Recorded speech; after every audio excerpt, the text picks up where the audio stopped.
Good morning, Mr. Lee. Can you hear us?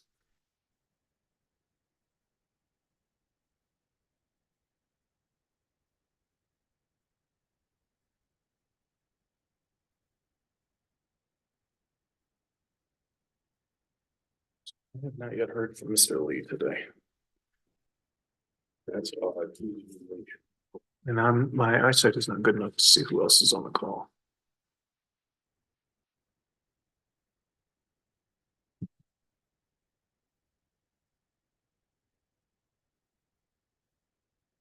Mr. Lee, this is John Kreinkamp, the hearing examiner. Can you hear me? If you can hear us, we're not able to hear you.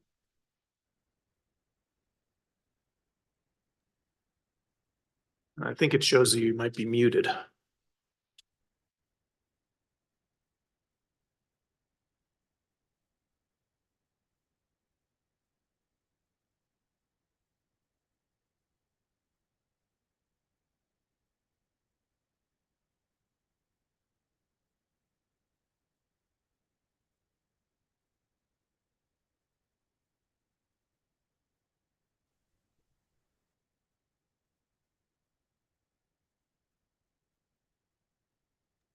Can you hear me? Yes, we can, Mr. Lee. Good morning. Thank you. You bet. And Mr. Lee, just sort of FYI on how this will go down. The hearing is part of the special meeting. So you don't need to worry about anything until the hearing actually gets going. It'll take about 5 minutes after 9 o'clock, I think, before we get into the hearing, but you'll be aware of that. Is that you, Judge, in the blue coat and the blue tie? Me in the gray. All right, thank you. So I'm sitting next to the chair of the PRC. Thank you very much, sir. Yeah, good morning, Mr. Lee. It's Pat O'Connell. Good morning, Commissioner. How are you? Great to see you. Same here.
Commissioner Ellison, are you with us by any chance? I can't see the the names of the participants.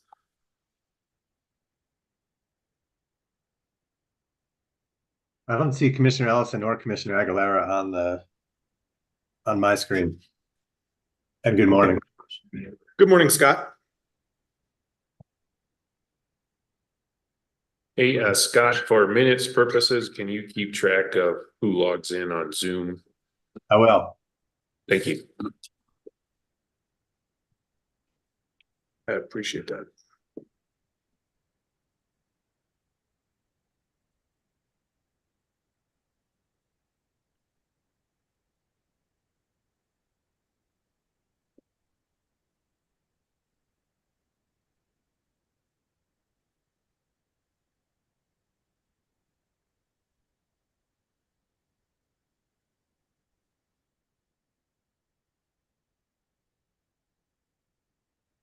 Who all do we have?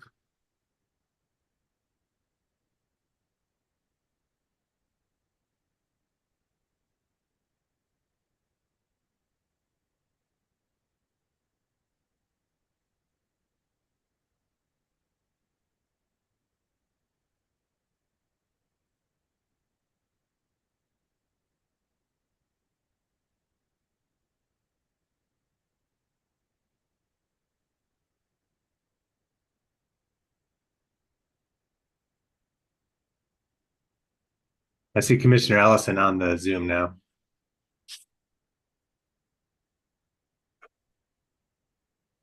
Good morning, everyone. Morning, Commissioner. Good morning, this is Pat O'Connell calling to order a special open meeting of the New Mexico Public Regulation Commission. It's Monday, June 3rd, 2024, 9 a.m. We're having a hybrid meeting that is a special open meeting that is special to conduct a hearing. The hearing is in case number 23-00222 UT, which is matter of El Paso Electric Company's proposed changes to rate schedule number 16 pursuant to NMPRC rule 17.9.570 NMAC, determination of rates for purchases from qualifying facilities under advice notice number 285. So having called the meeting to order, Mr. Cameron, can you call the roll? Commissioner Ellison, Present. Commissioner Aguilera, Commissioner O'Connell. Okay, so next as a open meeting, we'll do the Pledge of Allegiance next.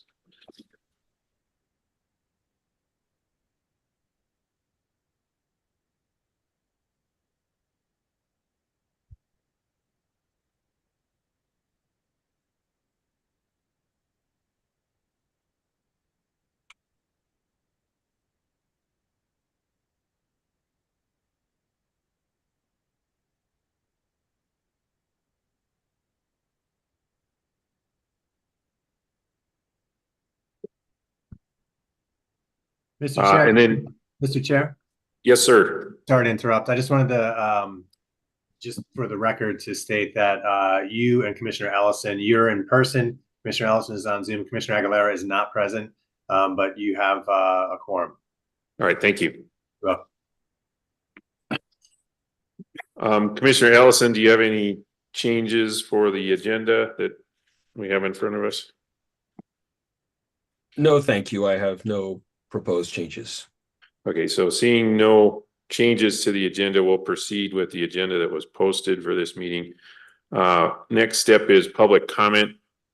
Is there anybody on Zoom who's here to provide public comment? If so, please use the hand raise feature.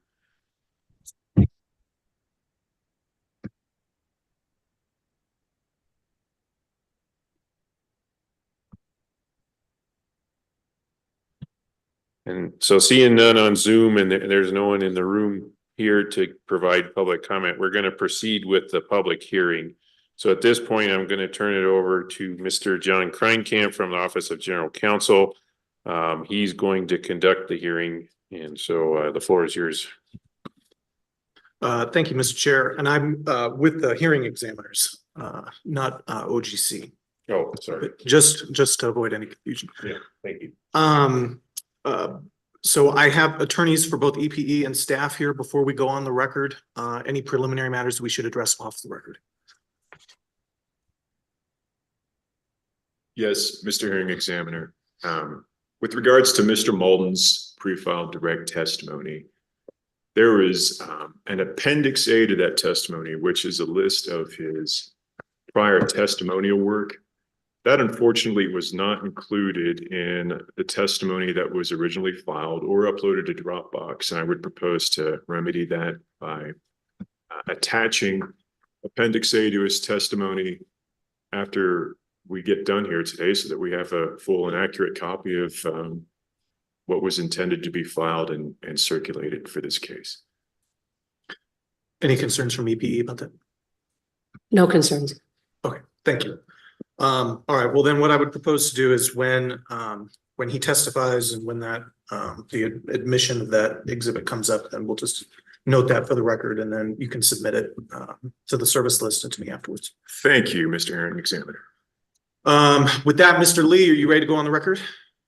Yes, Your Honor. Okay, thank you, Mr. Lee. Well, good morning. We're now on the record, and this matter before the New Mexico Public Regulation Commission will please come to order. This is the time and place set for the evidentiary hearing in the matter of El Paso Electric Company's proposed changes to rate schedule number 16 pursuant to 17.9.570 NMAC under advice notice number 285. This matter has been docketed as case number 23-00222-UT. My name is John Kreinkamp. I'm a hearing examiner with the New Mexico Public Regulation Commission, and I will serve as the presiding officer for the hearing today, which is also being held before a quorum of the commission during today's special open meeting. This hearing today is being transcribed by a court reporter. For the sake of that record, I'd like to start by just asking the commissioners to introduce themselves again for the sake of the transcript. Good morning. My name is Patrick O'Connell. I'm the chair of the New Mexico Public Regulation Commission. Hi, I'm James Ellison, Commissioner. Thank you. And with that, if we could have entries of appearances from both parties, starting with El Paso Electric. Yeah. Good morning. My name is Nancy Burns, and I'm here for El Paso Electric Company. Good morning, John Bagacco on behalf of the NMPRC Utility Division staff. Thank you. As long as we are identifying the parties for the record, I do also want to note that as of last week on May 29th, the commission did receive the city of Las Cruces' withdrawal of their protest in this case. So the city is no longer a party to this proceeding. I'll also note just for the record that there were no individuals or entities who signed up for public comment as provided by the procedural order. Are there any preliminary matters or questions from the parties that we should address before we begin the hearing? Okay, seeing none. Just before we begin with witness testimony, just a couple of housekeeping items. Most of these are items that are addressed in the procedural order, but just to clarify the conduct of the hearing today, I think they're worth reiterating. As stated in the procedural order, I'm generally not going to permit friendly cross-examination today, although in the interest of fully addressing the issues, if there are brief clarification questions from the parties, I'll probably deviate from that and allow that. I don't anticipate any issues this morning with respect to objections, so I'll keep that brief, just in the interest of a clean record. If you do need to make an objection, just state objection, just wait to be recognized, and then state the basis for the objection. I'll allow the other party to respond to the objection before ruling on it. Questions from the commissioners or myself can come at any time, but in particular, I'm going to open it up to those questions as soon as the other party is finished with cross-examination. So unless there are any questions from the parties based on those remarks, I think with that, EPE, you can call your first witness. I'll call Mr. James Schiestel. Good morning. Good morning, Mr. Schiestel. Mr. Lee, can you swear in the witness?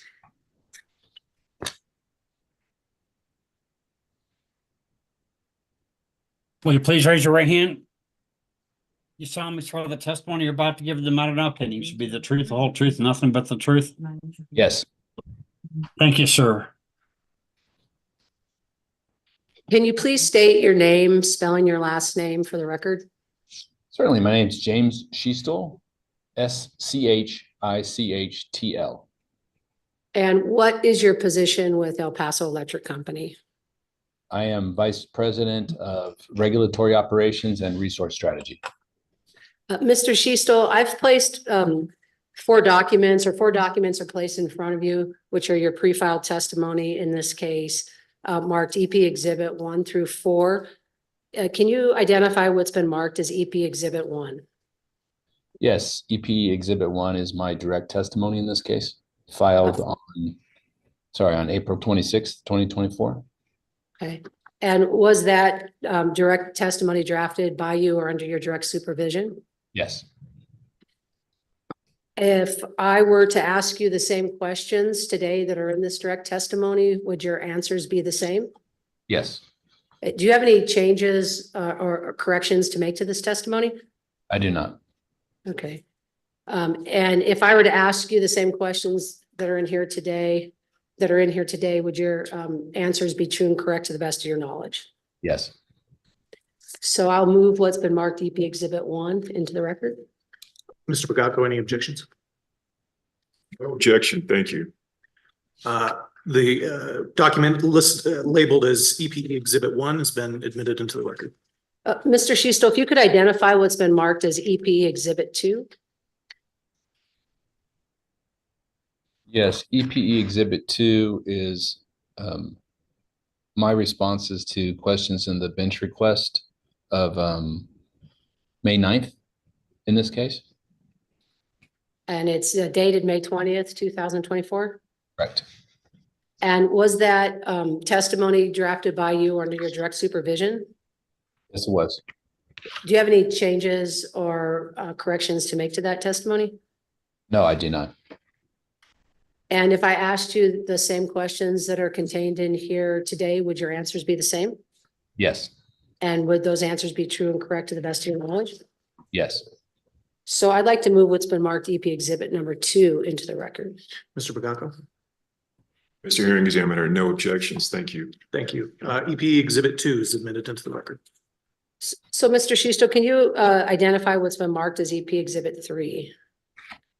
Yes, EP Exhibit 3 is my rebuttal testimony in this case filed on May 28th. And was it drafted by you or under your direct supervision? Yes, Do you have any changes or corrections to make to that rebuttal testimony? I do not. If I were to ask you the same questions today that are asked here, would your answers be the same? Yes, And are your answers true and correct to the best of your knowledge? yes. So I'd like to move what's been marked as EP Exhibit 3 into the record. Mr. Bagaco? No objection, thank you. EPE Exhibit 3 is admitted into the record. Finally, Mr. Shisto, turning to what's been marked Exhibit 4, can you identify that for the record? Yes, EPE Exhibit 4 is my responses to the bench request filed on May 24th. And, issued on May 24th that we filed on May 30th. Okay. And was this testimony drafted by you or under your direct supervision? Yes, it was. Do you have any changes or corrections to make to it? No, If I were to ask you the same questions today, would your answers be the same? yes, And are your answers true and correct to the best of your knowledge? yes. I'd like to move what's been marked EP Exhibit 4 into the record. Mr. Bagaco? No objection, thank you. Thank you. EPE Exhibit 4 is admitted into the record. So I will pass the witness now for any cross-examination or questions from the hearing examiner or commissioners. Thank you. Mr. Bagaco, do you have any questions on cross-examination? I do have a few, and hopefully they don't verge into friendly cross territory too terribly, if you don't mind, Mr. Hearing Examiner. Not at all. Thank you. Mr. Schiestel, good morning, how are you? Good morning. Good, thank you. I just have a few questions. First of all, is it fair to say now with full round of testimony, responses to bench requests, and your rebuttal that references Mr. Malden's recommendations in his direct testimony that this case as between staff and EPE is at this point not terribly controversial? Is that a fair characterization? I think so, yes. Just for clarity's sake, though, I was wondering, you have in your testimony and your companion's testimony some discussion of, I guess, a two-tiered approach to paying for electricity from QFs that's based on a less than 5 megawatts and an excess of 5 megawatts structure. Is that correct? Yes, And I also understand from your testimony that you currently do not have any QFs, qualified facilities on EPE system that are in excess of 5 megawatts as we speak here today. Is that still correct? that's correct. Do you anticipate or do you have any knowledge of any QFs that will be queuing up, so to speak, for service on EPE's grid that will be in excess of 5 megawatts in the foreseeable future? I don't have any specific knowledge. I expect it to happen at some point, but I don't have any specific knowledge. So it's not imminent, is that fair to say? Yes, Directing your attention then to the part of Rule 570 that you are proceeding under in this case, Specifically, I'm talking about 570.11, paragraph B1A. Are you familiar with that part of the rule, Mr. Schiestel? I believe so, although I don't have the rule in front of me. That's okay. I can represent to you. That's the part of the rule that will allow you to determine the avoided cost to be paid to QFs based on your locational marginal pricing as part of the WEIM. Does that meet with Yes. your recollection? Yes, And if I understand correctly, then it's you contend that that locational marginal price as part of what you're doing with the EIM is representative of the utilities avoided cost, correct? yes, absolutely. And do you take it that that framework we see in the locational marginal pricing and what you're doing with the ELAPs, the EIM load aggregation points and the associated nodes, that it is self-evident then from that framework that that locational marginal price is the utilities avoided cost, period. Yes. Have you had any formal or informal discussions with QFs about, you know, the propriety or impropriety, as the case may be, for using the WIM in this fashion? I have not, and I'm not aware of any. So it's fair to say then, as far as you know, or as far as EPE knows, pardon me, then that this framework for determining the avoided cost is not controversial with at least the QFs who are currently on EPE system. Well, I think if I can go to the protest of the city of Las Cruces, I think there was some expressed concern around not necessarily use of the ELAP prices, but perhaps the timing, for example, of using current versus prior history ELAP prices with respect to visibility. I know that staff's witness, weighed those two options, and I think came down in favor of using more current prices as the critical one. And I would just note on that specifically that we don't, the vast majority, almost all of our QF customers don't produce energy to sell it to the company. They produce energy to use it to serve their own load. And so we really aren't, our QFs aren't really characterized as, in practice, as customers who are exporting to the system with an expectation of what that produces financially. It's sort of almost an afterthought with respect to how much energy is ultimately purchased under rate 16.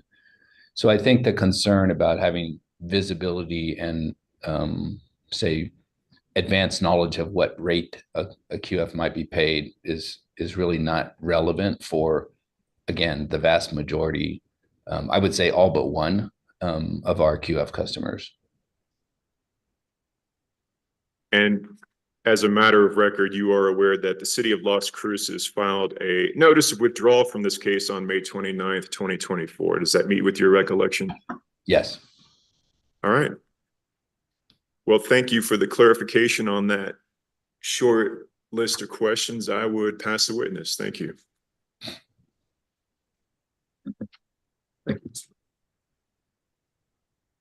Thank you. At this time, I'll turn it over to the commissioners to see if we have any questions. Commissioner Ellison, you're remote, so I guess I'll go to you first. Do you have any questions you'd like to ask Mr. Schiestel? Yes, please. I do have a few questions. Please proceed. Okay. Hi, good morning, Mr. Schiestel. Good morning, Commissioner. I have a few questions around, I guess the use of the EIM price as an estimate for the avoided cost. How is the EIM currently integrated into EPE's operations? Commissioner, I'll give you my level of understanding. But certainly our other witness would probably be able to give you very specific details on daily operations between the company and EIM. As I understand it, we have units, EPE owned generating units that are bid into the EIM, and those units are as a function of, maybe daily considerations about unit availability. Those units are dispatched by the CAISO in the EIM in the current day, and then on a 15-minute and even 5-minute basis to respond to imbalances in the energy market across the WEC, at least participants across the WEC. So we're integrated in the sense, physically, in the sense that operational control, ramping up and down of our units around energy imbalances occurs throughout the day. As I understand it, every utility participating in the EIM goes into the day balanced. That is sufficient resources to serve our forecasted load. And then as those energy imbalances, occur throughout the day and the hour, within the hour, either as a result of forecasting error in terms of load or changes in unit availability or in a variety of other factors, then the EIM then responds to those differences based on the price bidding that or status of the units available to the EIM. And so would you decide which of your generators, if any, you will allow to be bid into the EIM? Well, the determination of, again, as I understand it, and I encourage you to ask Mr. Dominguez questions, but as I understand it, that's decided initially in terms of what units are actually going to participate. And then on a daily basis, yes, there's some determination made, but whether or not the particular unit is available. Okay. And I would guess then that the energy management system would also need to be able to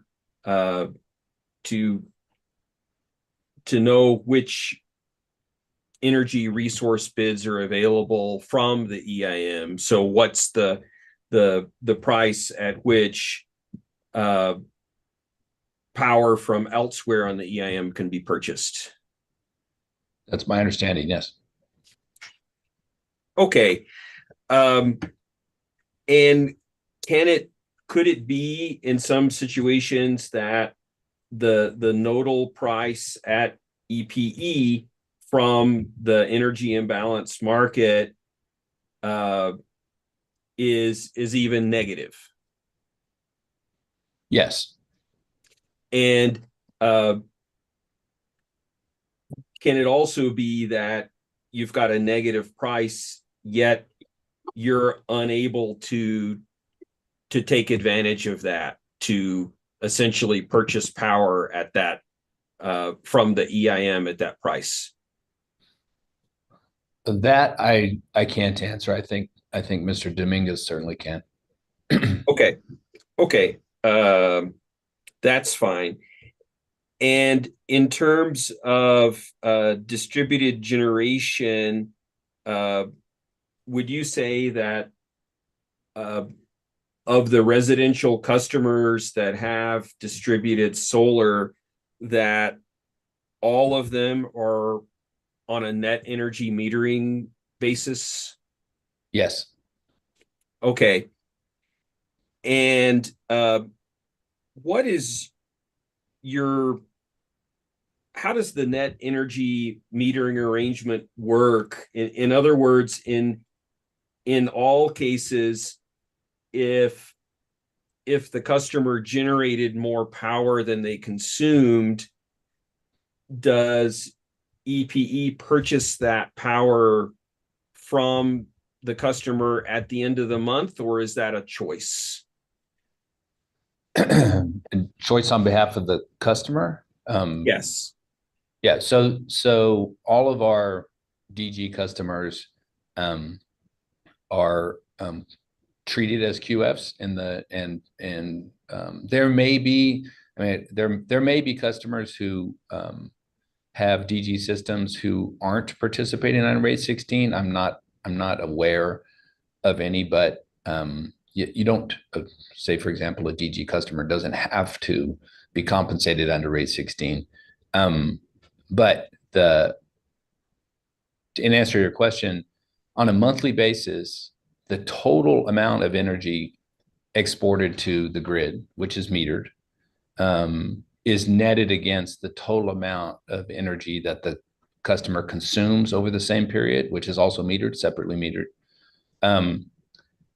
And when I say separately metered, it's 1 meter, 2 channels, which meter the inflow and the outflow of energy at the customer's premise. Those two are netted.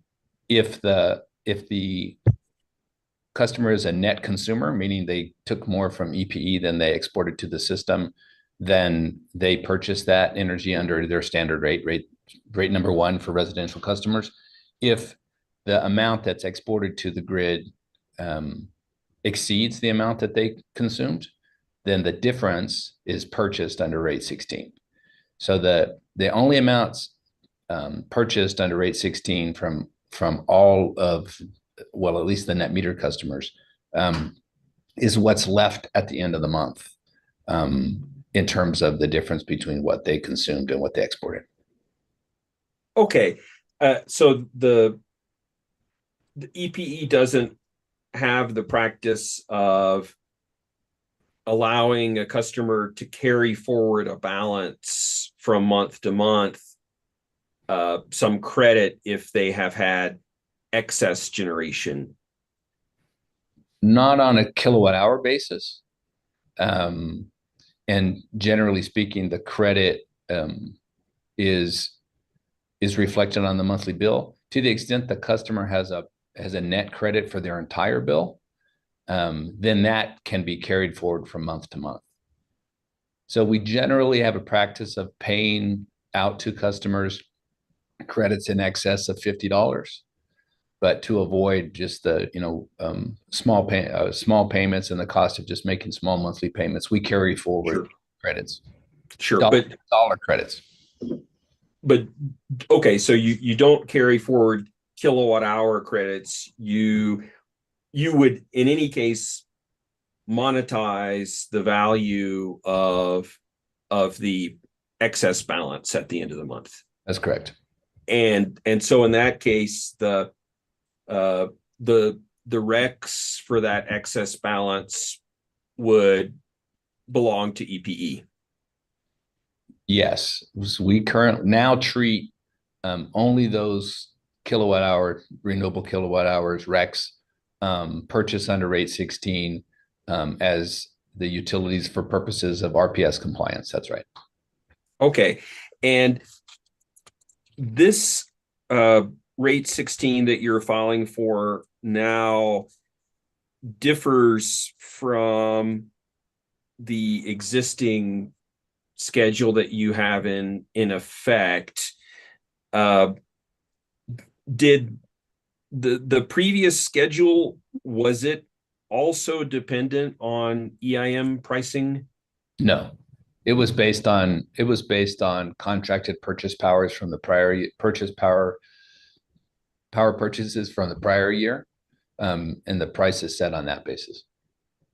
And that contracted purchase power, was that simply any bilateral contracting on a short-term basis that was required? I'm not certain about the term, but generally speaking, yes, it's contracted purchase power. Okay, it would not, for example, be Palo Verde where you've got the long-term contract.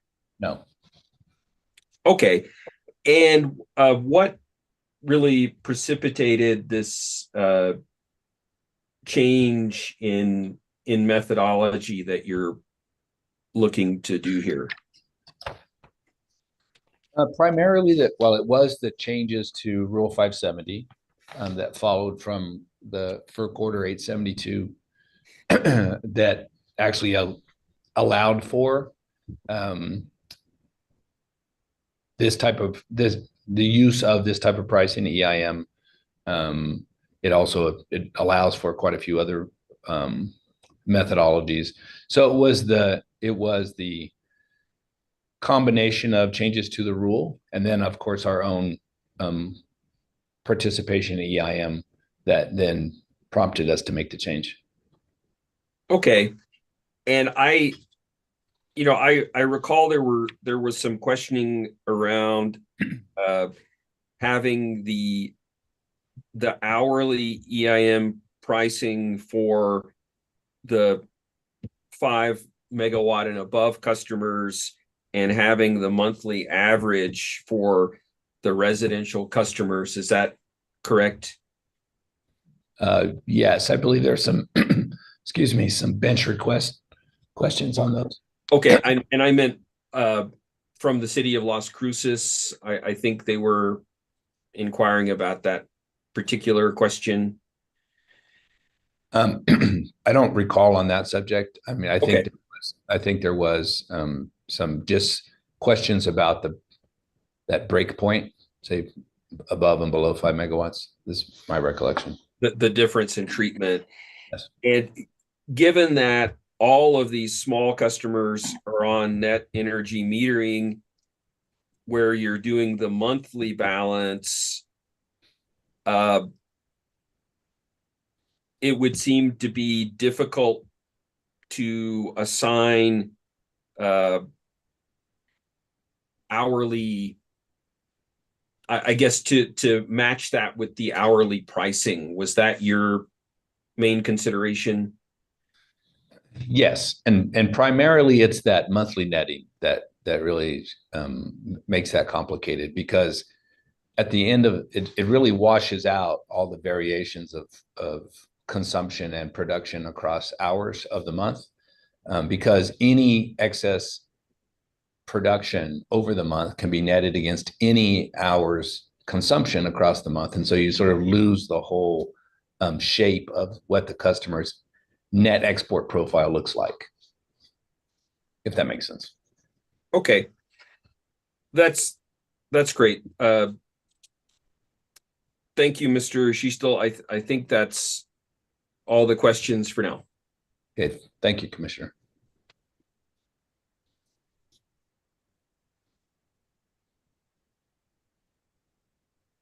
Yeah, I just want to, I think, confirm what I've heard. So when we're talking about this division of 5 megawatts, larger or smaller, and then sometimes that gets confused with residential versus not residential, is there really a bright line between system size and which customer class you are? Mr. Chairman, if I understand, right, the distinction on size of facilities, the 5 megawatts, has nothing to do with the service class that the customer's in. And as I think staff or Commissioner Ellison noted, we don't have any QFs greater than 5 megawatts. Our determination on that basis was really, generally speaking, our expectation is we would install interval metering for a facility of that size. So we would have the information that we needed to do hourly. And I think that there's also the consideration of just what it costs to process, say, a monthly bill if you're going to do it on an hourly basis with hourly pricing. And so we were looking to make a breakpoint that made sense, and with respect to not only the operational characteristics of the facility, which would be likely to be more like a pure QF, meaning they produce power to export it to the system, But also, and what we would expect to utilize for metering for that system, but also just the administrative complexity of doing monthly bills on that basis. Okay, thank you. Yeah, that helps. And then since we're talking generally about smaller than 5 megawatts, that the rate and the settlement period and the calculation of the price paid, those are all monthly numbers, correct? That's correct. So what we would do would be to calculate a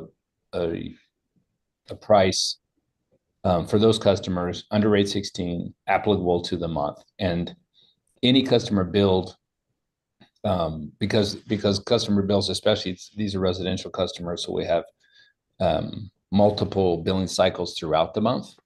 And so the plan is to if a customer's bill, say for example, is processed today in June, the monthly price for rate under rate 16 would be, because most of their consumption or most of their production was in the prior month, would be the prior month. So it would be May. So the prices, in answer to your question, the prices will be calculated on a monthly basis, and then we'll apply them to customers on the basis of when that customer is billed. So will there be a proration if your cycle bill hits to where you're getting rendered on the 15th of the month, for example? No. Okay, so in that case, it would just be the prior month. Right. Okay, thank you. I don't have any further questions. Thank you, Mr. Chair. Good morning, Mr. Schiestel. Good morning. I do have just a few follow-up questions. There may be some overlap with what the commissioners have asked. If you've already answered these questions, just let me know. My first question was sort of following up on, I think, a line of questioning from Mr. Bogatko about informing customers of the avoided cost rates. I had seen your response to the second bench request. I believe that's Exhibit 4. Where you had stated that EPE was evaluating posting the monthly average avoided costs. And I had also seen how in your rebuttal testimony, which I guess is Exhibit 3, you had stated that EPE will include links to hourly WEIM ELAP prices, as well as the monthly average prices on its public website. So can you clarify for me, will you be providing the calculated avoided cost rate information on the website, or are you still looking at that? Can you just clarify what the intention is at this point? Certainly. I would say our intention is to post on our website the monthly rates that are applicable again to the almost all of our rate 16 customers, but not the hourly. Again, we don't have any customers currently who would be that would be compensated on the basis of the hourly prices, and to the extent any of the other QF customers who are receiving a monthly rate wanted to access those, that the plan was to have the link to where those prices are available from CAISO, if they wanted to do that, but not necessarily to have them embedded, say, in our system. So what we've said in our application is within 5 days of the end of the month, we would calculate the monthly average, and that would be used for billing purposes. That's the rate I would say we would post on our website. Okay, so you'll calculate that based on the data that you have, and then you'll post the results of that on your website. That's the plan at this point? The monthly average and monthly averages, yes, and keep a running, monthly reference to all of those rates. Okay, thank you. My next question, I was a bit confused with some possible issues, and I think that Commissioner Ellison might have been getting to some of this.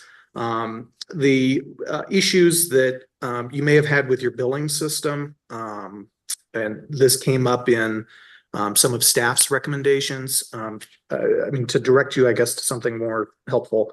In your rebuttal testimony, I guess on pages 3 and 4, you had stated that EPE is aware of QF customers who have not received bills and hence credits over various periods in 2023 and 2024. Can you clarify for me just a little bit about what you meant by that? Yes, we have issues with our system around our ongoing there are other issues, but primarily around meter installations under AMS. When that data becomes accessible to our billing system, essentially what we're seeing is missed billing for customers. So, multiple months, a single month where customers don't receive a bill. And what I'm saying there is that's happening across our customer base. It's not specific to rate 16 or QF customers. So if they're impacted by that, it's because of it's just the incidence of this across our total customer base in New Mexico. It has nothing to do with their, say, participation on rate 16 or not. Okay, I see. And those customers, I guess, who have been affected by this, have they received those credits that they were due on a later billing statement? Or how has the company sort of tackled that problem? Yes. So really this is, I think you can see this as a delay in billing. And from that perspective, ultimately the customer will receive that bill. And in the case of rate 16 customers receive the credit they would receive under rate 16. It's just delayed. Okay. And I guess how much is it delayed? I mean, are we talking about it appearing in the next month's bill, or are we talking about it appearing 6 months later? I mean, how delayed is it? It varies. The majority, at least of what I've seen, are within a month or two. We have had some that have been delayed longer, but the majority are a bill that doesn't occur on schedule because of this issue with meter data, but occurs the next month. Okay. And when do you anticipate that your sort of fixes or your update to the billing system would be complete? As I understand it, again, to the extent these are a function of our ongoing AMS installations, that part at least is improving. And so we're in the process of fixing this problem. And as I understand it, we expect that to ultimately be resolved in the next 6 months. I'll just use 6 months to ultimately get back to regular billing at the percentage of total that we have seen historically, which is over 99% on-time billing. That's where we're working to get back to. Okay, thank you.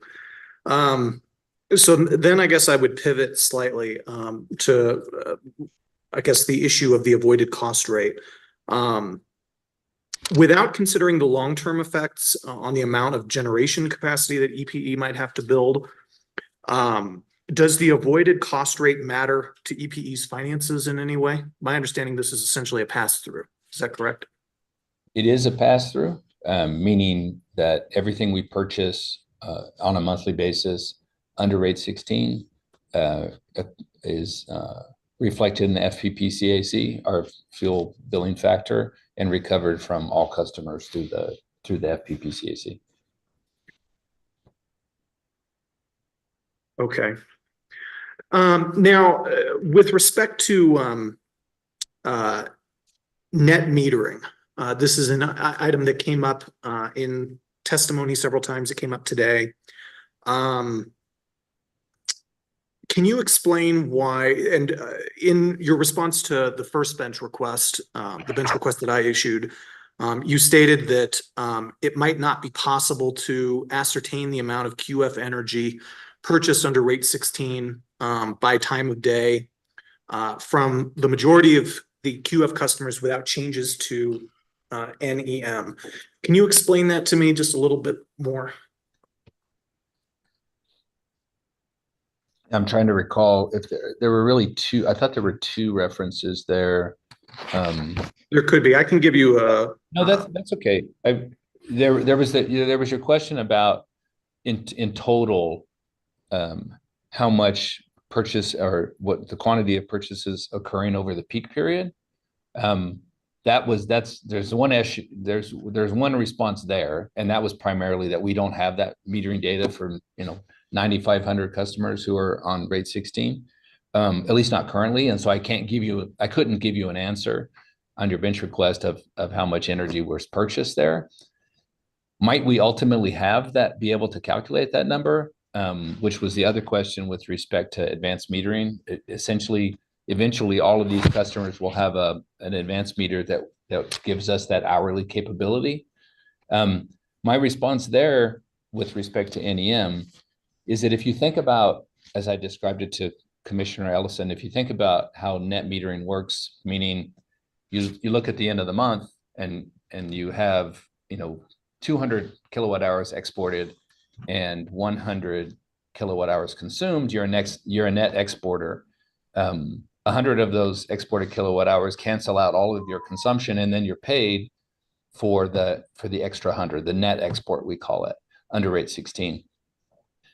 We have no visibility in that currently, no visibility, say, to when the consumption occurred or the overproduction occurred. It's metered on a total month basis. If you were to switch to advanced metering, then and now you have that same information, the total amount consumed and the total amount exported, but you had it on an hourly basis. Net metering still expects you to just to net the whole thing, right? It's not looking hour consumed versus hour exported and net on that basis. And what my reference there to changes in how we do NEM would essentially require you to say, okay, I'll do hourly netting. And if you exported more than you consumed in a single hour, you got paid for that export. And if you consumed more than you exported in another hour, you paid for that consumption, and you didn't have any netting across hours. That's a very different scheme for net metering than what we have currently. And that's what I meant by changes to net metering. We'd have to make some decisions around do you do cross hour netting, and then where does the export in 1 hour offset consumption in another? That's really what I was trying to get to in that response. Thank you. That's very helpful. Is this what you were referring to? I believe in response to a question from the chair, you talked about the administrative complexity of monthly bills for these QFs. Is that the same concept, or am I conflating two separate things? Generally speaking, I'd say yes. I mean, the administrative complexity of just having the hourly prices and hourly export, that's one thing. It would be even more so, and that's the 5 megawatt breakpoint considerations around that, setting that breakpoint. The other would be much more administratively complex, and that would be not only looking at hourly data and hourly prices, but it would also be making those determinations about what's left over for export and in the net metering sense. So it's the same problem, two different aspects of it, but yes, administratively, it's the same issue. Okay. Okay. So now, again, pivoting just slightly to the calculation of the avoided cost rate. And in response, I think, to a question by Mr. Bagatko earlier, you talked about it. You used the phrase self-evident, that the prices from the energy imbalance market representing the avoided cost that EPE has. Can you explain a little bit of that, how that is self-evident? I mean, I guess my question is EPE bidding all of its generated resources into the EIM? Can you clarify any of that for me? Sure. I don't think I used the word self-evident, but I certainly implied it when I responded that ELAP prices do reflect our avoided cost of energy. And I think, again, Mr. Dominguez can give you a lot more granularity on the transactions, but he testifies in his direct testimony that since we've joined the EIM, the ELAT or the EIM prices for energy really do represent our incremental costs for energy, meaning all of our operations throughout the day and variations of energy and energy sales and purchases on an hourly basis are occurring in the EIM market. And so from that perspective, this notion of if I purchase it from a QF customer, it replaces a purchase I otherwise would have made in EIM. And so that price really, in my mind, I think of as an indifference point for my other customers, meaning all the customers who pay the FPPCAC and pay for these QF purchases are essentially indifferent if I'm paying to the cost, if I am paying my QF customers exactly what I would have otherwise paid to purchase from the EIM. And I think that really, our participation in the EIM really solidifies that as our avoided cost. In answer to your question, no, not all of our units of our generating units are participating in the EIM.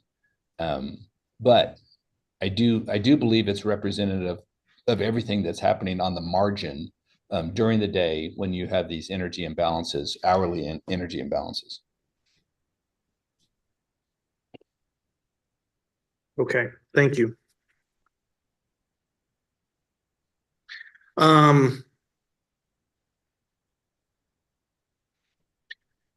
With respect to the negative hourly prices, that's sort of my next series of questions for you.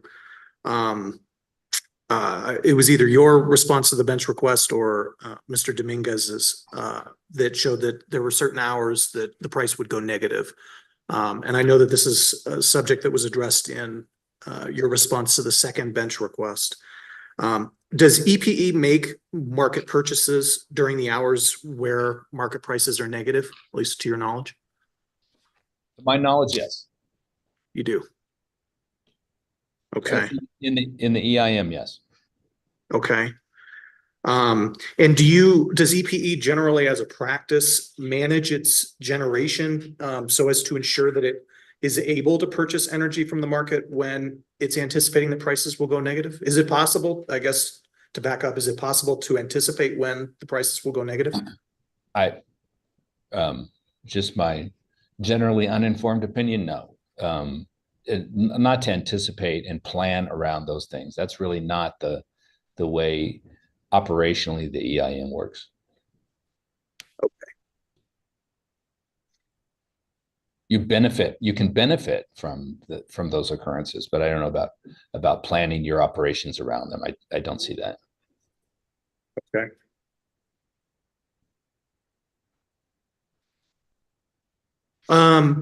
Now in terms of the actual hourly or the monthly average price, I'm trying to wrap my head around it.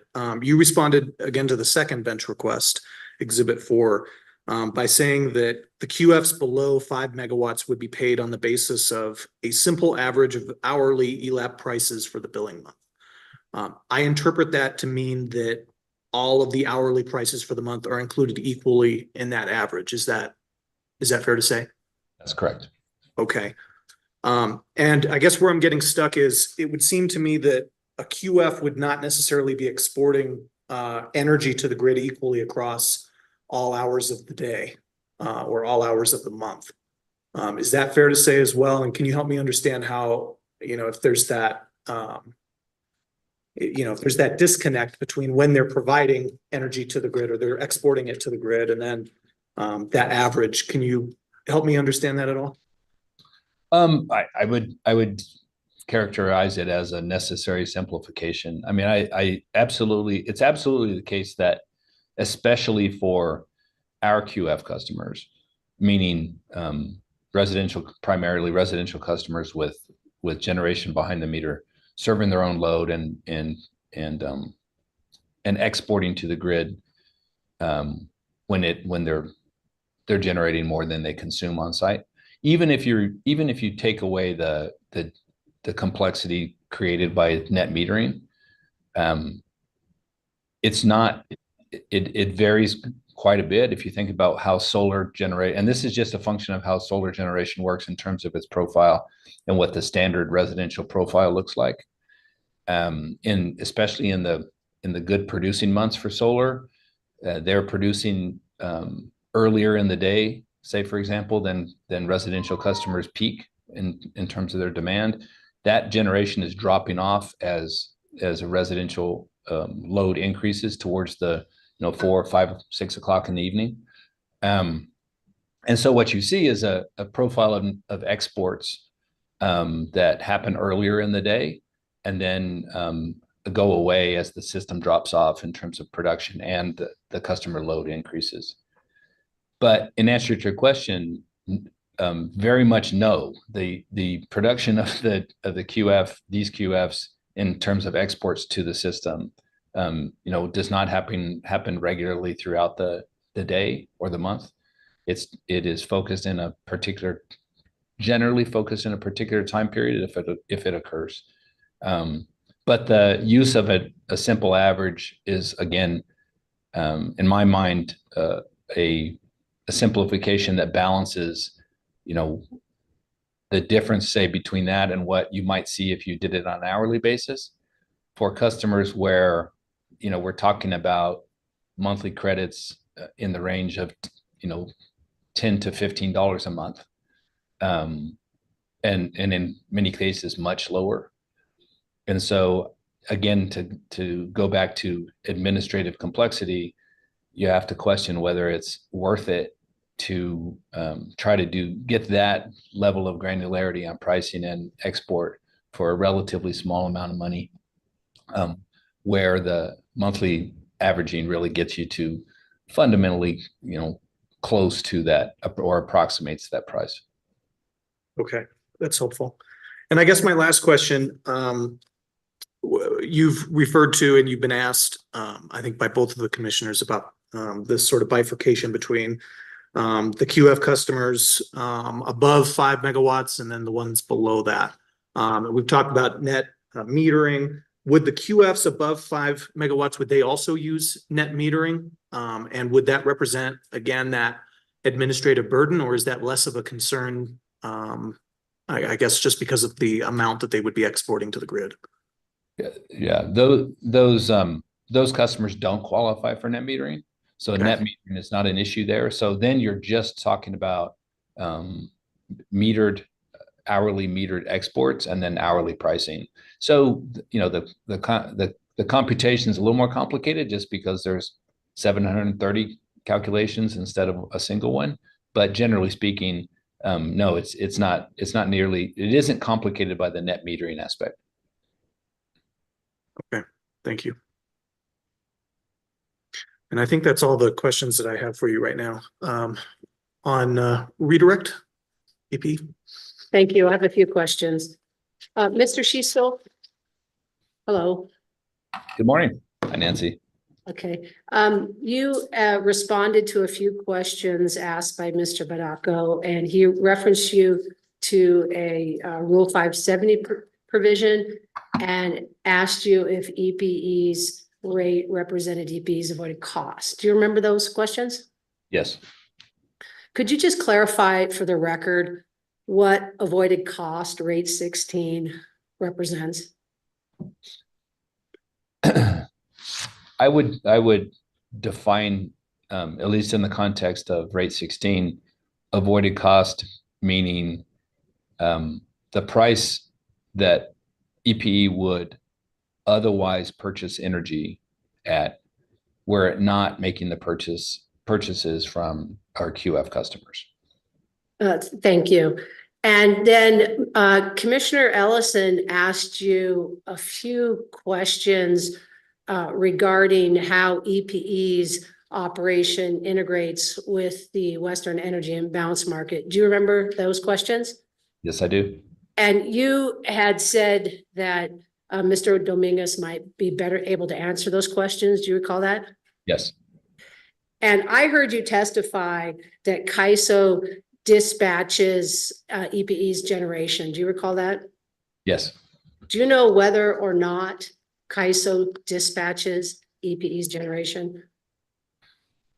That was, I guess, my characterization or my understanding of the units that are participating participating in EIM.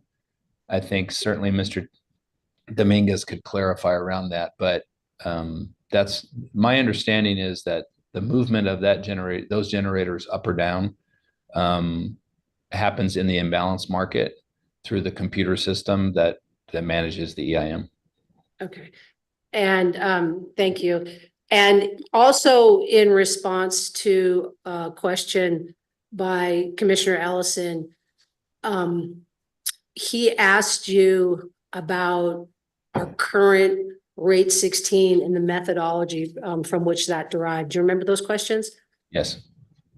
And can you explain the current methodology that we have, whether or not, or how that methodology, the current methodology of our rate 16, whether or not that was prescribed by the prior version of rate 16? It's my understanding, yes. The current version of our rate 16 was designed in compliance with the prior version of 570, meaning the use of year-old 12 months, say the prior year's 12 months of purchase power costs as establishing the rates that would be paid under rate 16.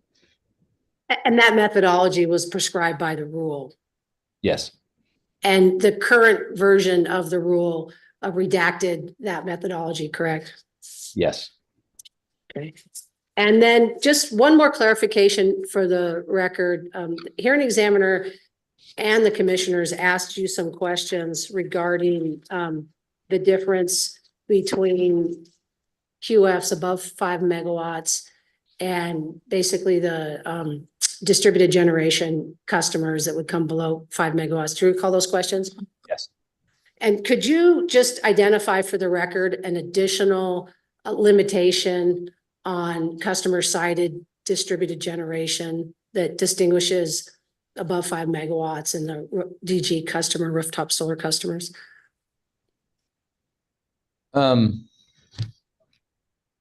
I guess the primary, I think I said the primary difference is that those residential customers, and for that matter, commercial customers with behind the meter solar generation, utilize that generation to serve their load. They don't produce energy to export it to the system specifically, whereas the larger QFs, we have a biogas customer, which is the largest, produce energy specifically to sell and export it and sell it to EP in the system. That to me is the primary.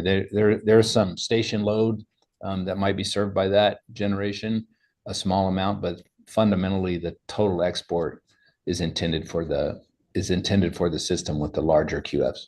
And if you recall, is there a statutory limitation in the state of New Mexico which limits the QF customers from just generating electricity to export to the grid? Size limitation, I think there's an 80 megawatt limitation. I have no further questions. Thank you. Thank you. Staff, anything on recross? Nothing on recross, thank you. Thank you. Seeing no further questions from the commissioners, Mr. Schiestel, thank you very much for your testimony today. We appreciate you making the time. Thank you. Thank And you. Ms. Burns, I think you can call your next witness. Yeah, we'll call Daniel Dominguez. It'll take maybe 2 or 3 minutes to change witnesses in El Paso. In that case, why don't we take a quick 10-minute break? So we'll be in recess for 10 minutes.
Commissioner Ellison, do we have you back with us, sir? I am. Perfect. Ms. Burns, Mr. Bagaco, we all set? Okay. Mr. Lee, we can go back on the record whenever you're ready. I'm ready, Judge. Okay. We are back on the record, and I think where we left off, Ms. Burns had just called Mr. Dominguez. Looks like we have Mr. Dominguez on the screen now. Okay, Mr. Lee, if you would swear in Mr. Dominguez.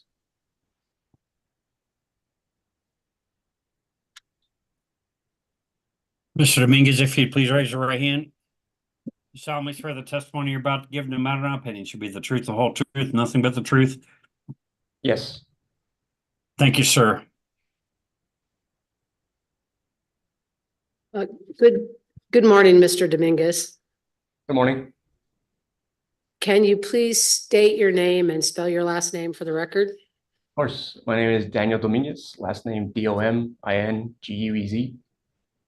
Mr. Dominguez, can you state for the record your position with El Paso Electric Company? Yes, I'm the supervisor of the real-time trading group. Thank you. You have a document placed in front of you that's marked EP Exhibit 5. Can you identify that document? Yes, it is my direct testimony filed April 26, 2024. And was that direct testimony drafted by you or under your direct supervision? Yes.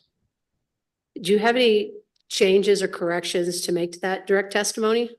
No. If I were to ask you the same questions today that are in your direct testimony, would your answers be the same? Yes. And are the answers true and correct to the best of your knowledge? Yes. I'd like to move what's been marked EP Exhibit 5 into the record. Mr. Bagaco? No objection. Thank you. Hearing no objection, it is so admitted. Mr. Dominguez, there's another document in front of you marked EP Exhibit 6. Can you identify that exhibit? Yes, it is the bench request response testimony filed May 20th, 2024. And was that bench request response testimony drafted by you or under your direct supervision? Yes. Do you have any changes or corrections to make to that bench request response testimony? No. If I were to ask you the same questions contained in this testimony today, would your answers be the same? Yes. And are your answers true and correct to the best of your knowledge? Yes. I'd like to move what's been marked EP Exhibit 6 into the record as evidence. Any objections, Mr. Bagaco? No objection, thank you. Hearing no objection, it is so admitted. At this point, I'll move at this point, I'll have Mr. Dominguez turn him over for questions from staff or the commissioners or the hearing examiner. Any questions on cross-examination, Mr. Bagaco? Mr. Hearing Examiner, no cross-examination for Mr. Dominguez. It's not necessary, but we thank him for his participation. Thank you. Thank you. No questions from staff. So at this point, I'll turn to Commissioner Ellison. Do you have any questions for Mr. Dominguez? Yes, I do. Please proceed. Good morning, Mr. Dominguez. Good morning, Commissioner. I had a few questions for Mr. Schiestel that he referred to you, so I would like to ask a few of those questions to, I guess, really better understand to what extent El Paso Electric is integrated into the energy imbalance market, and therefore how good of an estimate is that nodal price for the avoided cost of generation. Could you describe how El Paso Electric is, how the energy imbalance market is integrated into El Paso Electric's dispatch? Certainly. So the energy imbalance market is something that takes place intra the operating hour. Prior to that, we are required to sort of act as if EIM does not exist. We cannot lean on EIM for the purposes of taking care of our BA responsibilities. Responsibilities such as power balance and frequency response, contingency reserve requirements and obligations. So we have to do all of those things via bilateral markets. And then once intra-hour, once these imbalances that we're speaking of, which these imbalances occur because of load forecast error, intermittency within our renewable generation, we mostly have solar. Well, we have only solar generation. Once these imbalances materialize, the EIM market sort of takes care of these imbalances by optimizing its full EIM footprint, all resources that are participating with it, not just El Paso Electric's. And does El Paso Electric choose which resources participate in the EIM? Yes, sir. And Yes, which are those typically? So the ones that are receptive to handling 5-minute dispatches. We do have some generation that is quite a bit older and doesn't do well to being moved around on our 5-minute resolution. And so the ones that we do have bid in, if you want them by name, I can provide them by name. No, that's okay. That's not necessary. So your dispatchable units that can that have sufficient ramp rate and solar, would your solar also participate? No, sir. The solar is not dispatchable at 5 minutes, so we cannot. You cannot. Can you, if there is an offer on EIM for, let's say you've got negative pricing in the middle of the day, can you take advantage of that? You cannot, because of the fact that EIM is considered to be supplemental. And so, to plan for something that may not occur may leave you susceptible to some sort of hole in your operating plan that you're then going to have to fill without EIM. So like I said, EIM is supplemental, and therefore it is a benefit if it happens, but you cannot go around acting like it's going to fix your problems, I guess. Okay, you can't plan for that, but let's say you get into the hour, you see that negative pricing, would your EMS try to ramp down your dispatchable generation and take that negatively priced power? No, sir. So EIM is a unilateral meaning that we're submitting information and willingness to participate basically 40 minutes prior to the operating hour happening. And so CAISO has all this information for all participants and then is creating an optimization based off of all of that. So CAISO is the one that would dispatch our units down if it sees an economic opportunity that is available to us. Okay, so CAISO would do, you wouldn't make the decision, CAISO would attempt to do that, and they would take into account the fact that you've got, any fixed contracts you have, say with Palo Verde. Yeah, yes, sir. So again, and then CAISO can only dispatch dispatchable resources, so resources that we have bid in. If they're not bid in, they have to respect what we are doing with our resources and will give us what is called an echo back. So whatever we tell them these resources are going to be dispatched at in terms of output, they will provide us that same output for dispatch. Okay, so you've testified that you believe that the nodal EAM pricing is a good estimate for the avoided cost of generation. Is that correct? Yes, sir. And is that because if you needed an incremental, let's say you needed an incremental amount of power, could you get that from EIM right away with 5 minutes notice, or how would that work? Yes. So EIM will see that we are in need of an incremental megawatt of power, and they will go ahead and dispatch the lowest cost, or the ELAP price. ELAP price would be the incremental cost associated with servicing 1 more megawatt of load. Okay.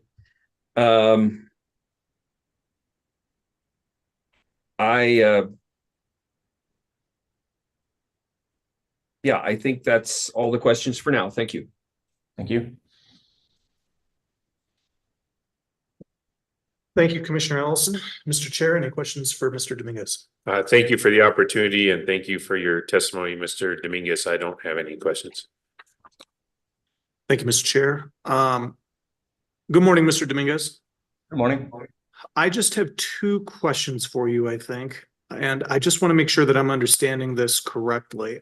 So the answer that you gave to Commissioner Ellison when he asked how the energy imbalance market is integrated into EPE's dispatch, you responded by saying that when imbalances occur because of load frequency error, or I'm sorry, load forecast error, intermittency with renewable generation, when those types of imbalances materialize, then the EIM market balances that out. Is that a correct summary of that answer? Yes, sir. I guess my first question to you is, how often do those imbalances occur? Every 5 minutes. So we're doing these forecasts out 40 minutes out, and as things materialize, while we have some level of knowledge as to where it's going to be at, we are shooting for pre-hour. We're shooting for a particular target to hit, and it's an integrated target that we consider it to be. But throughout a particular operating hour, you're going to see load increase or decrease unless it's at night. At night, it normally tends to stay a little bit flat. But for the most part, every other hour, you're going to see load decrease or increase every 5 minutes. Okay. And when there is no imbalance, then EPE would use its own generation to serve retail customers? Do I understand that right? Not necessarily. So the dispatchable portion of it, again, has now we have an ability to import cheaper power if we need to, or export if we're cheaper than other BAAs. And so that's only if there is an associated benefit. If there is no associated benefit, then yes, the operating plan would stay as submitted. Okay. I think that's all the questions I have for right now. Ms. Burns? I have no redirect. Okay. Unless there's any remaining questions from the commissioners? Yeah, I'd like to just make sure I understand the last question you had, hearing examiner. So Mr. Dominguez, these imbalances are what's happening at the margin, correct? Not necessarily at the margin. I would say that these imbalances are occurring in hours. So in a particular operating hour, load does not stay static. Renewable output normally does not stay static. And so you're having to, because of frequency and the requirement to sort of chase load and these intermittency interruptions, you're having to move units around, resources around to try and stay power balanced. Always try and stay power balanced. Whatever demand is at any given point in time, try and match supply at that given point in time. I think maybe you and I are saying the same thing, but I used a word that might mean something different to you than it does to me, which is margin. So let me reframe the question. EPE is dispatching its system of resources to meet its load. And then when things are occurring at the margin, like forecast error, EIM steps in and fills that with the most economic solution? Yes, sir. Put that way, yes. Okay, thank you. Thank you, Mr. Chair. Ms. Burns, anything remaining? Nothing further. Okay. Thank you. Thank you. With that, Mr. Dominguez, thank you very much for your testimony today. We appreciate you making the time. Thank you, everyone. And my understanding is EPA has no further witnesses to call. No further witnesses. Thank you. Mr. Bogatko, the staff can call its first witness. Mr. Hearing Examiner, thank you. Staff would call its one and only witness, Jonah Malden, and I would anticipate he is on deck or very close to being on deck for entry into the Zoom platform. Okay. Mr. Malden, are you with us?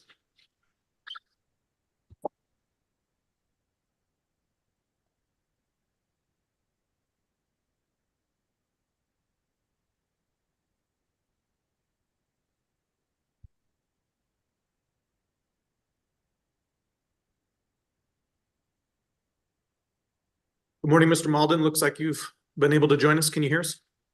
Good morning. Yes, I can. Perfect. Mr. Lee, can you swear in Mr. Malden?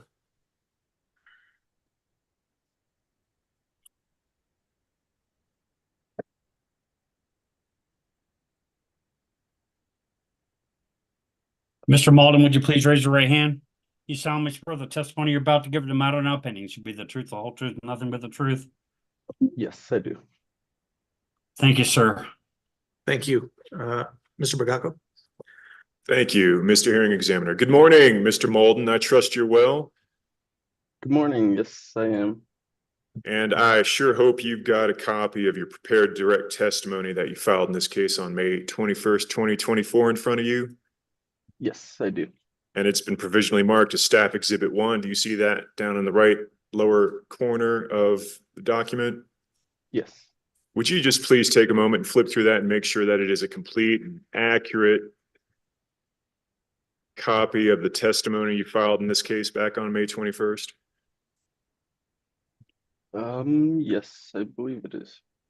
And there is only one thing I noticed that didn't go with what was filed on that date. And as we've discussed, and I've already given the hearing examiner a preview of, your Appendix A was left off of the filing. Yes, it was. And the Appendix A, for clarity's sake, is a list of your cases in which you've testified since your time here at the commission. Is that correct, Mr. Malden? That is correct. And I'd represent to the hearing examiner that I do have a PDF copy now of Mr. Malden's up-to-date Appendix A.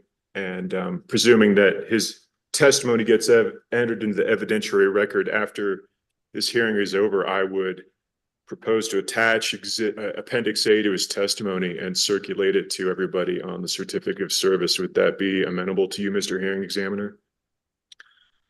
Yes, we discussed this briefly while we were off the record. I'll just turn to Ms. Burns while we're on the record, just to confirm EP doesn't have any objection to that. No objection. Thank you. Then yes, that is acceptable. If you can get it to me and the service list, then I will get it to Mr. Lee. Thank you for that, Mr. Hearing Examiner. Now, turning back to the substance of your testimony that we're trying to get moved into the evidentiary record, Mr. Malden. Apart from the issue with Appendix A, what you see there in front of you marked as Staff Exhibit 1 is, it is then an accurate version of your testimony, correct? Yes, that is correct.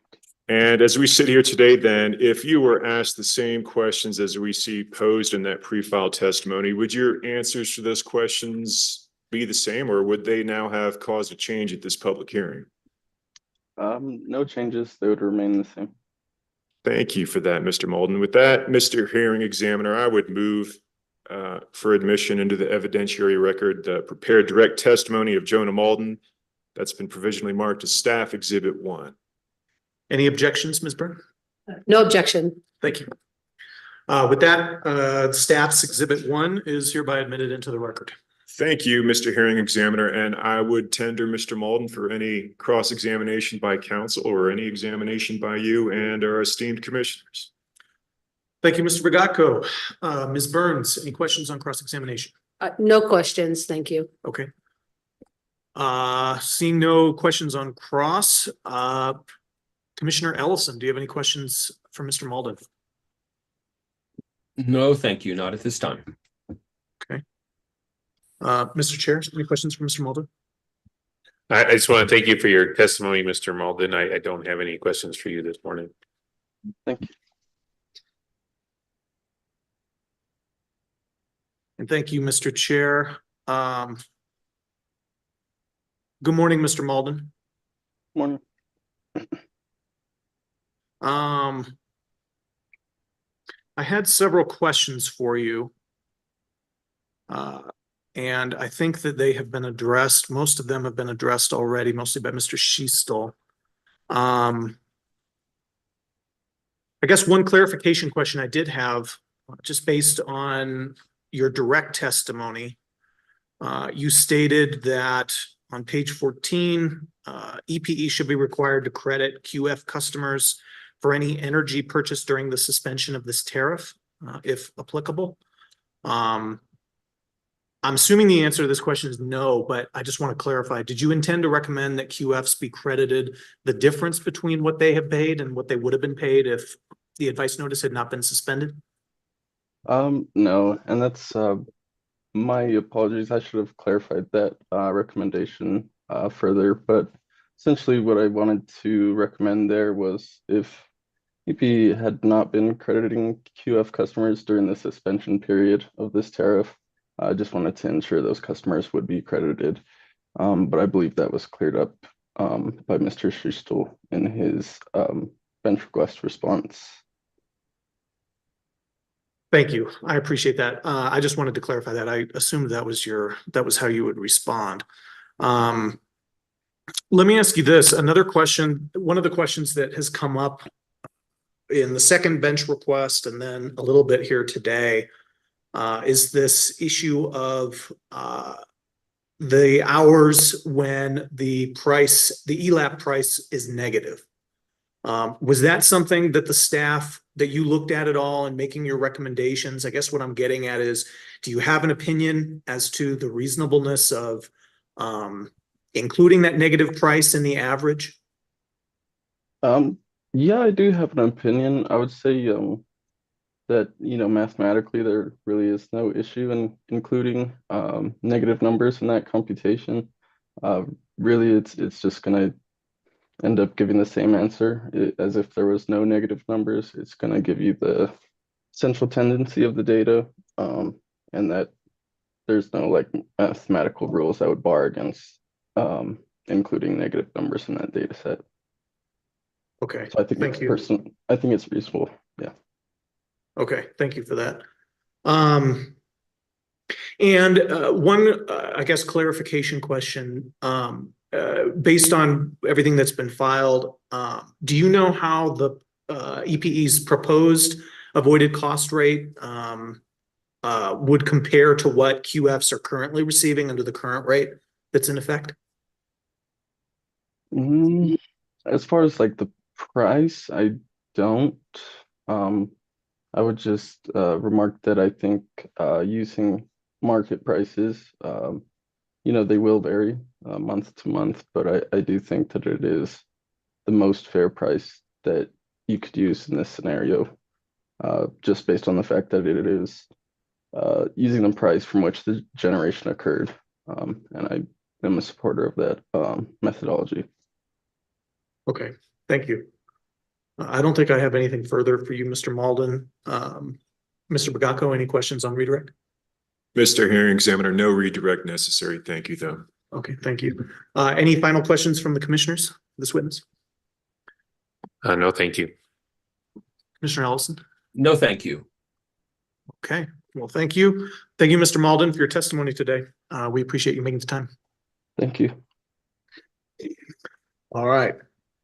So with that, I don't believe we have any further witnesses from either party.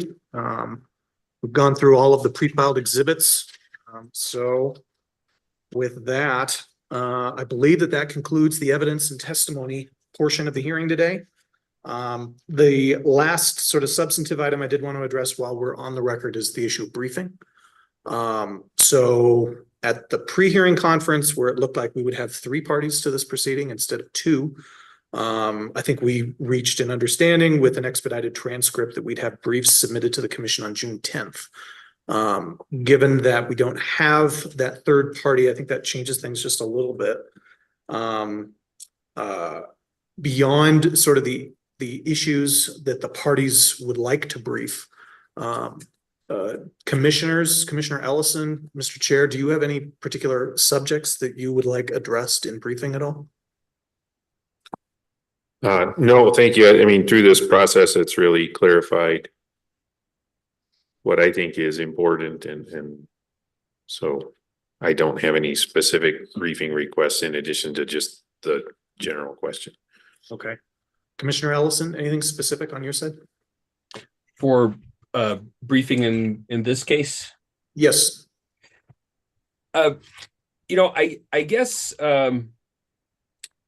maybe a little more detail on how participation in the EIM impacts EPE's dispatch.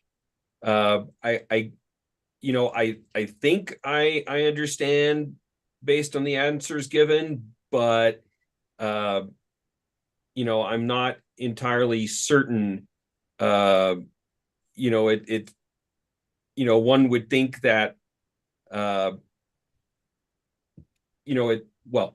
it seems like EIM is performing intra-hour dispatch and EPE is performing everything up until the hour, but there's still a lack of clarity there in my mind. I would be interested in hearing any thoughts as to, would a better proxy for avoided cost be, say the price of utility scale solar generation? In other words, if this distributed solar were not present, perhaps EPE would build some utility scale solar, and therefore would the price of utility scale solar also be a valid proxy for the cost of avoided generation? Okay. Thank you for that, Commissioner Ellison.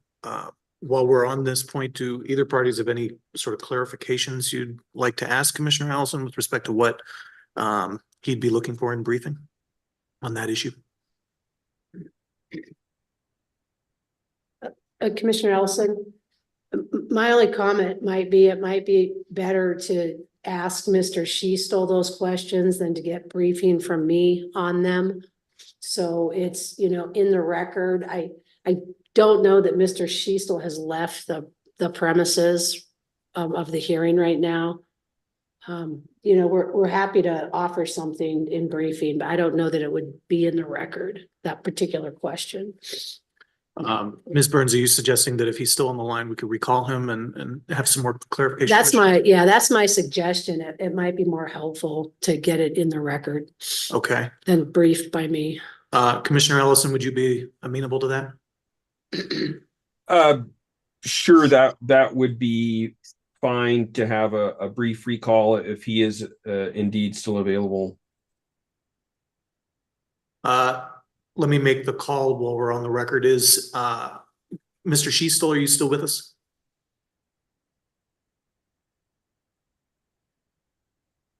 He may have dropped off.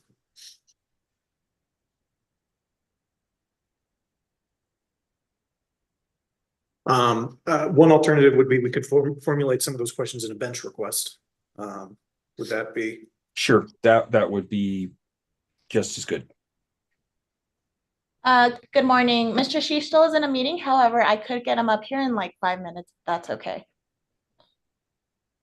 Can you identify just who that is, just for the record? I can't quite make out. Sorry, let me change my name, but my name is Tanya Rexfeld, and I'm the regulatory case manager on this case. Okay, thank you. Well, yeah, I mean, if we can recall him briefly while we have the opportunity, I think that might be simpler than having a bench request and then a response to the bench request. So if there's no objection from the parties on that, I think that's what I'd like to do before we finish the issue briefing. So we'll go ahead and take a 5-minute recess right now, and then we'll recall Mr. Schiestel.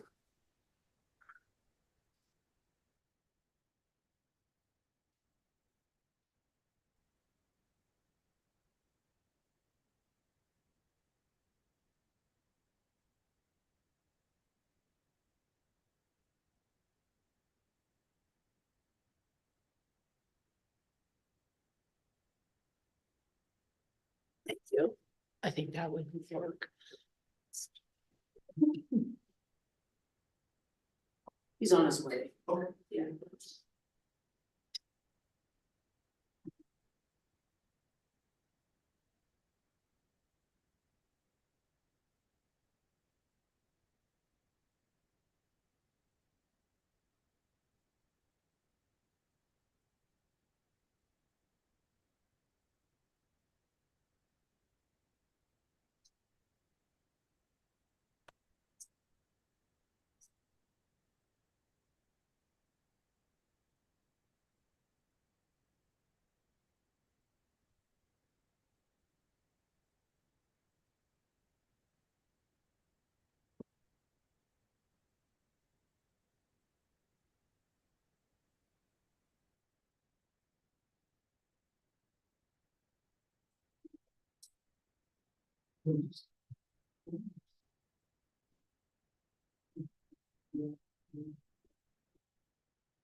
Okay, I think it's been about 5 minutes. Let's see who we have here. Mr. Sheastel, do we have you with us, sir?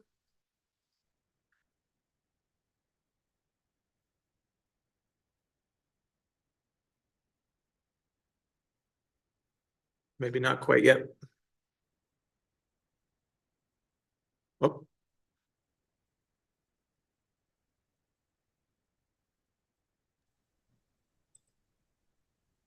There we go. perfect. Welcome back, Mr. Sheastel. Thank you. My pleasure. Let me just check and make sure we have, the most important person still with us. Hello, Mr. Lee. Yes, Thank sir. you. I'm ready when you are. I think we have everyone that we need. So with that, we're back on the record. Thank you, everybody, for still being with us, and thank you, Mr. Sheastel, for coming back on recall. I appreciate that. Absolutely.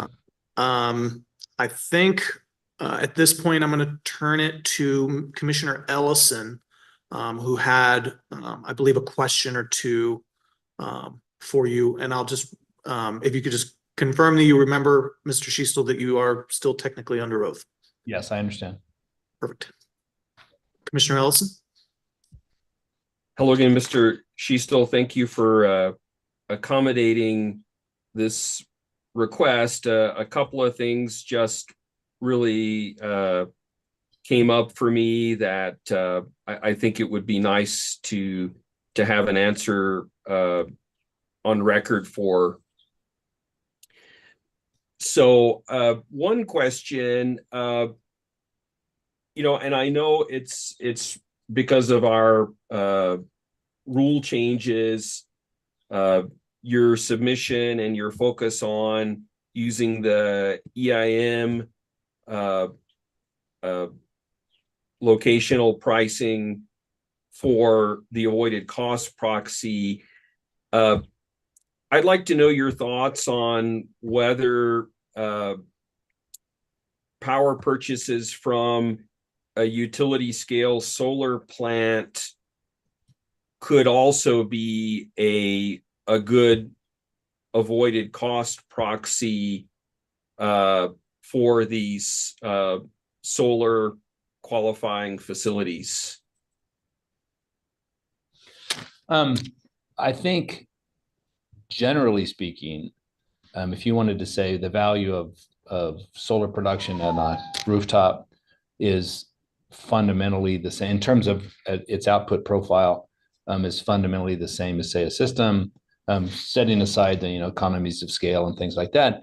I think that the issue is still what we see from an export perspective from those customers, because the first thing the solar does is supply household load, and then it exports, right? And so the output profile for that solar generating customer looks very different than the output profile, say, than a solar facility that's pure export. So a pure export solar facility looks like we're all familiar with the solar curve, right? It ramps up 10 o'clock in the morning and it's dropping off at 3. It hits its maximum, at noon or 1 o'clock, and then it's dropping off.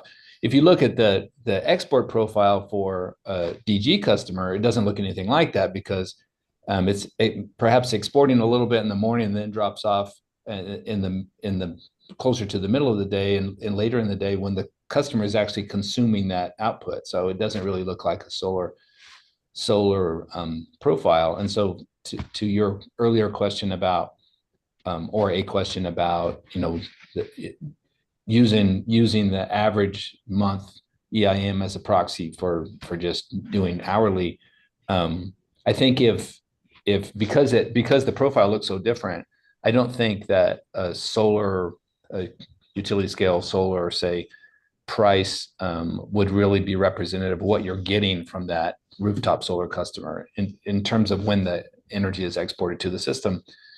And I think that would be my main concern with that. That's not really your price of energy on the margin.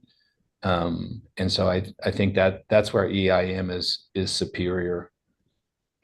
And so with the solar distributed generation customer, the export happens in a much tighter range, would you say, much more of a midday type of peak?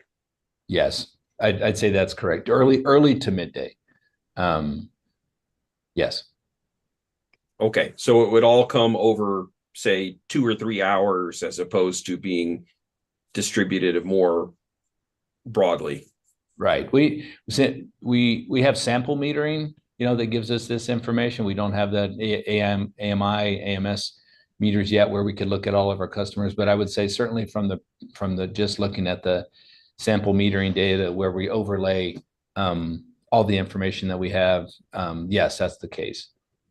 Okay, and my second question, I guess, was just to get a little more clarity on the dispatch. I guess the model that I have in mind based on testimony so far is that EPE is going to allow all of its units that have sufficient ramp rate, ability to change generation into the EIM. The slower units, maybe, I don't know if it would be the steam units that you would not have participate in the EIM, and your solar you would not have in the EIM, but that you would do your own day ahead dispatch scheduling as if EIM were not there. But once you get into the hour, EIM essentially dispatches all of your plants that you have nominated into EIM. Is that a correct understanding? And maybe the one of the problems is just our use of the word dispatch. Obviously we maintain control of our system, especially with our primary concern is serving retail load, right? Our native system retail load. And so, yes, as I said, you go into the day you are fully scheduled to serve your forecasted load for the day.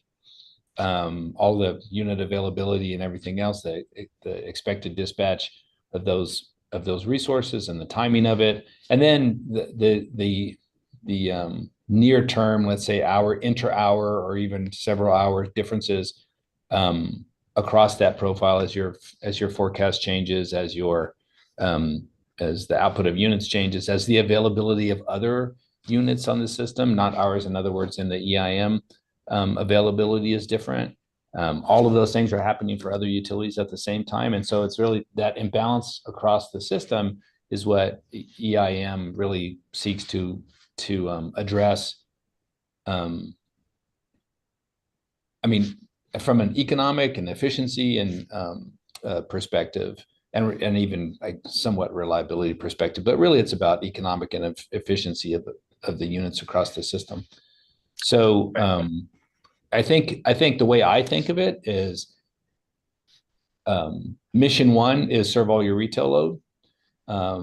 Mission two is, as efficiently as possible. And the EIM comes in, sort of on that second part to help on the imbalance across hours within the day. Right. But you still have to plan to serve your system. You still have to have everything necessary to serve your load. And EIM is really benefiting utilities and customers because it makes more efficient decisions across available energy across the whole system. So, EPE is still going to send out an AGC signal, automatic generator control signal, to its plants, correct? To have adjustments every few seconds. EIM is not doing that. That's right. In terms of balancing the system, yes. Right. And so, but when you get in, so when you get into an hour, then EIM steps in and they might say, you were planning on dispatching your gas plants at this level. We're going to drop that because there's very cheap or negatively priced solar, and we're going to send some of that to EPE. So they would be making that sort of an optimization. That's my understanding. Yes. Okay. And I assume there would be certain constraints that you would give them, like, don't turn our steam generator off just to get some cheap solar in the next hour, because we're going to need that in 3 hours. Yes, I think that's right. Yes.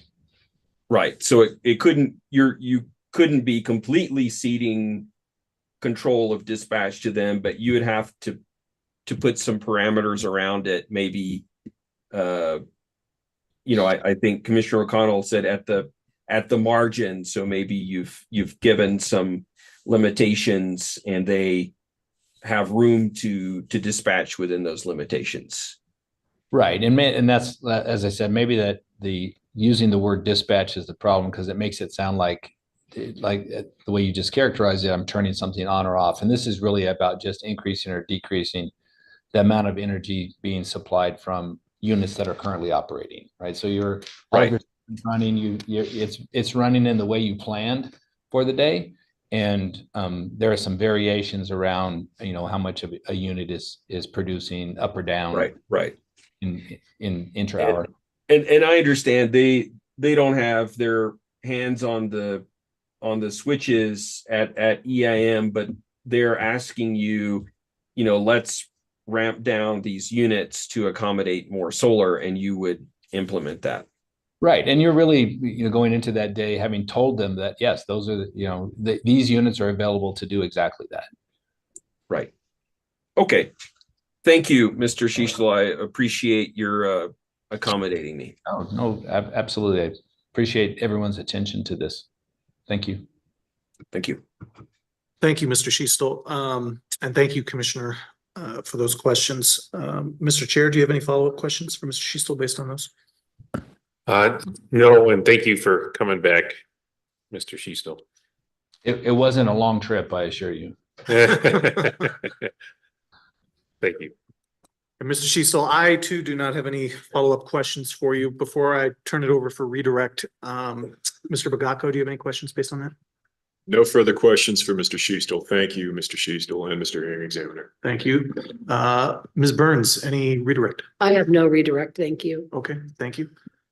Well, Mr. Schiestel, we've done this once before, but thank you very much for your testimony today. We do appreciate it, and we appreciate you coming back to testify. My pleasure. Thank you, gentlemen. Thank you. Okay, so that takes us back, I guess, to the question of briefing. And Commissioner Ellison, is that still an item that you want addressed in some form or fashion in briefing that you had raised, or are you satisfied at this point with the answers that you have? That's fine. I feel satisfied with the responses. Okay, thank you. And I believe, Mr. Chair, you'd indicated that you didn't have any specific items that you wanted to ask the parties to address in briefing. Yeah, that's correct. Okay. Okay, so with that, I guess my take on briefing would be, I would still like to provide the parties the opportunity to brief whatever items you'd like to. I guess it can be discretionary for the most part. But if there are any items that you want to address in briefing, I would still like ideally to stick with the original time frame with the expedited transcript of briefs submitting on June 10th, which is a week from today. Does that still work with the parties for the most part?